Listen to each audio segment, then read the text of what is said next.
Hello, everybody. Thank you for joining me. I am Deborah McCampbell, board-certified trichologist and cosmetologist located in the city of San Diego, California.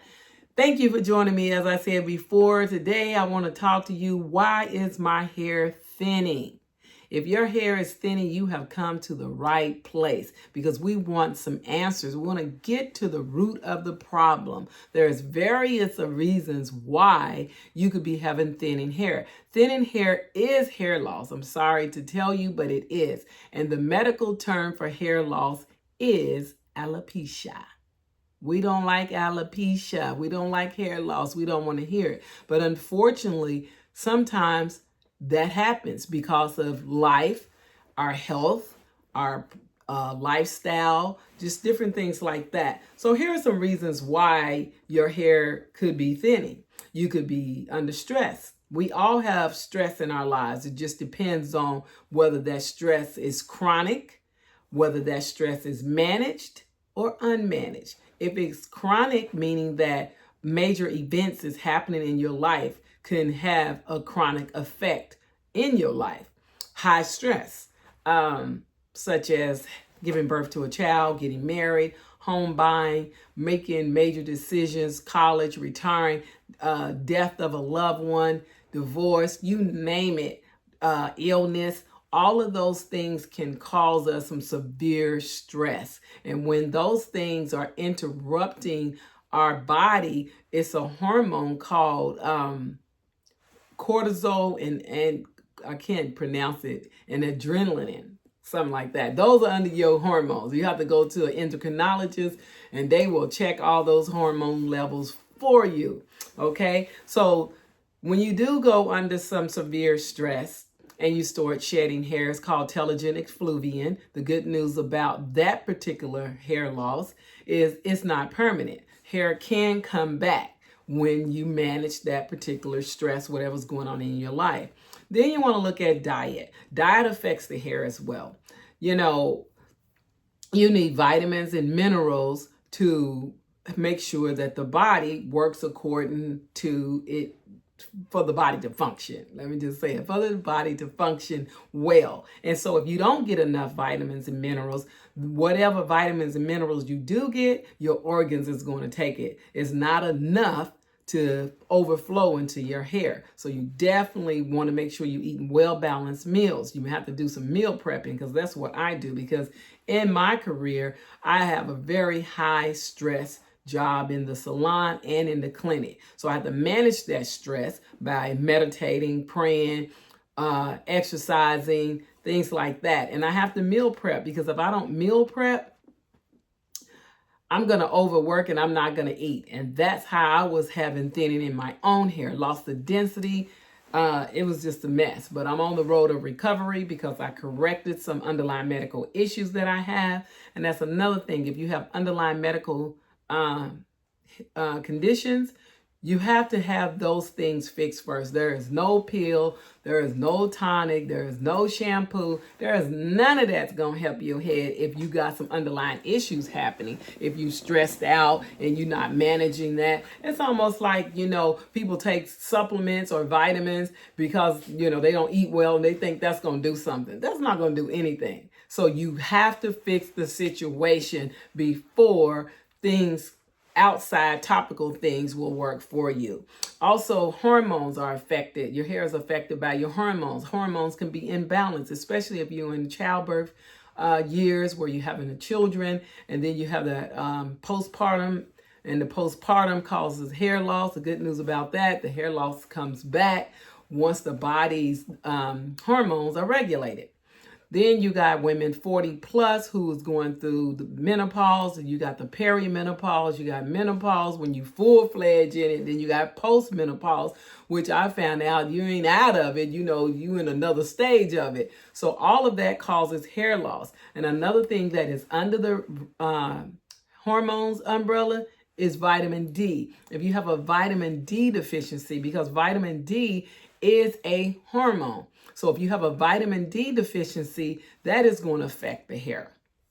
And then there's something called PCOS, you know, and that has something to do with your polycystic ovarian syndrome, something to do with your ovaries, where your estrogen is.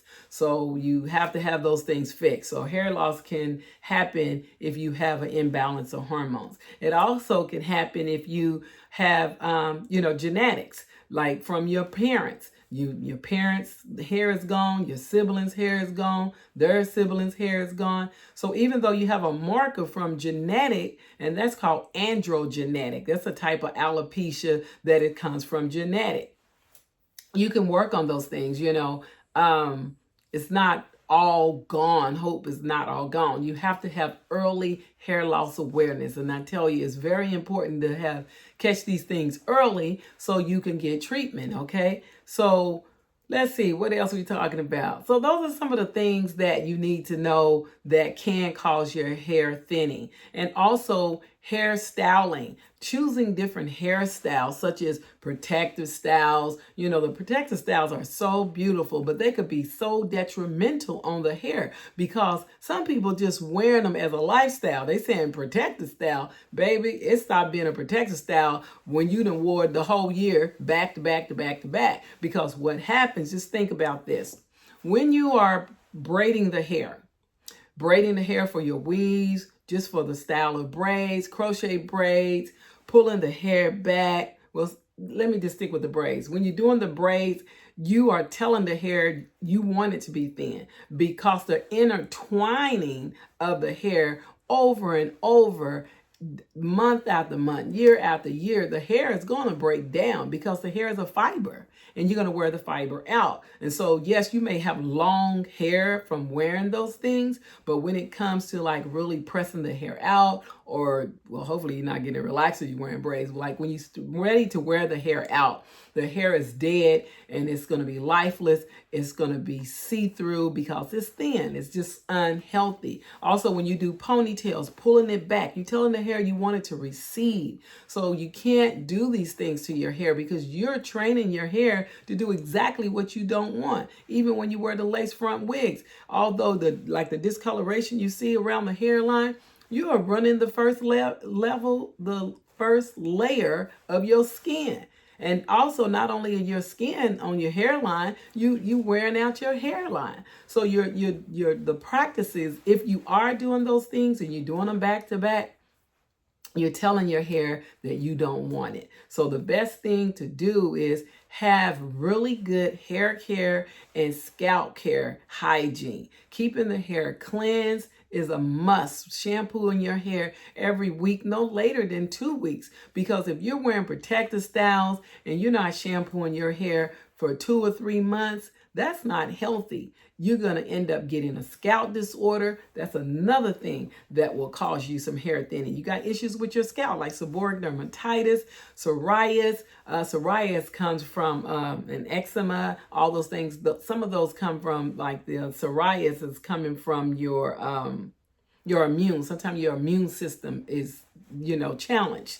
And so, yeah, but some of those things we bring it on ourselves from the styling and not cleaning the hair. You got to really take care of your hair, shampoo, choosing the right products for your type of hair. Or should I say for the concern that you have it. If your hair is weak, if your hair is dry, if you're having some breakage, if you got anything going on with your scalp, you want to choose products that is formulated to meet those things, to address those things, because you don't just get any type of shampoo and there you have it. It's not even about, oh, you type 4, A, B, and C. It's not really about all that. It's about texture. Your hair is thin, your hair is a normal medium texture, or your hair is thick and coarse. So those have been around from the beginning of time. They know 1, 2, 3, 4, A, B, C, D. I know exactly what they are, but because the natural hair community came up with those terms so that they can communicate. But as a licensed cosmetologist, we take care of hair based on what that hair is telling us. And so what we tell you is what you need to do as far as managing your stress, eat a proper, well-balanced meal, drink water. That's another thing. Getting enough water to hydrate yourself. See, we want to put stuff on our hair and think it's going to be hydrated. But no, it starts from within. Drinking enough water to lubricate yourself on the inside, to hydrate yourself on the inside, is going to come out on the outside. You're going to have great skin, nice hair. Only way you don't is if you got some underlying issues. Like, for instance, I was itching.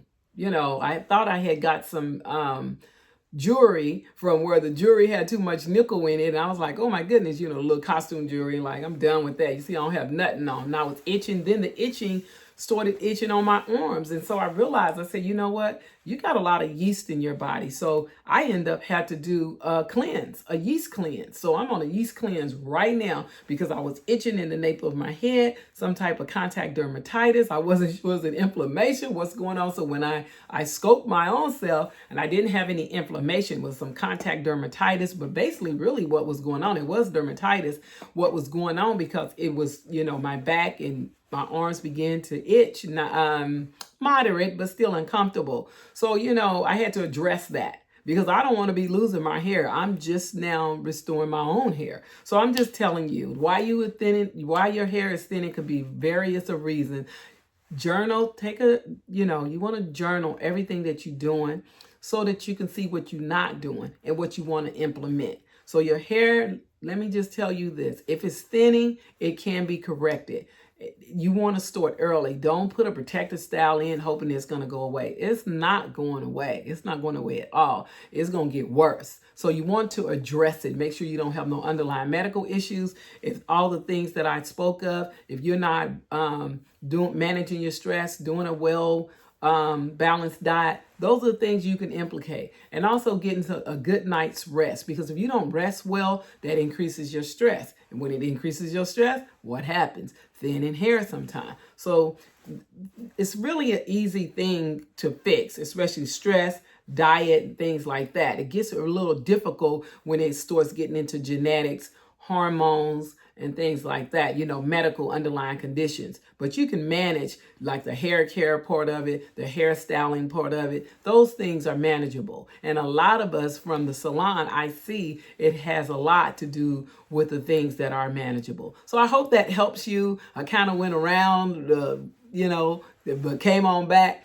But if that helps you, please subscribe, hit the notification button, come back, and we'll talk about some more things pertaining to hair loss and hair restoration. And if you have any questions about anything, please put it in the comment box and I will be glad to answer those for you. And once again, I am Deborah, and licensed cosmetologist, board certified trichologist in the state of San Diego, California. I'm here to help you with any question that you may have. Thanks again for watching and have a wonderful day. Bye.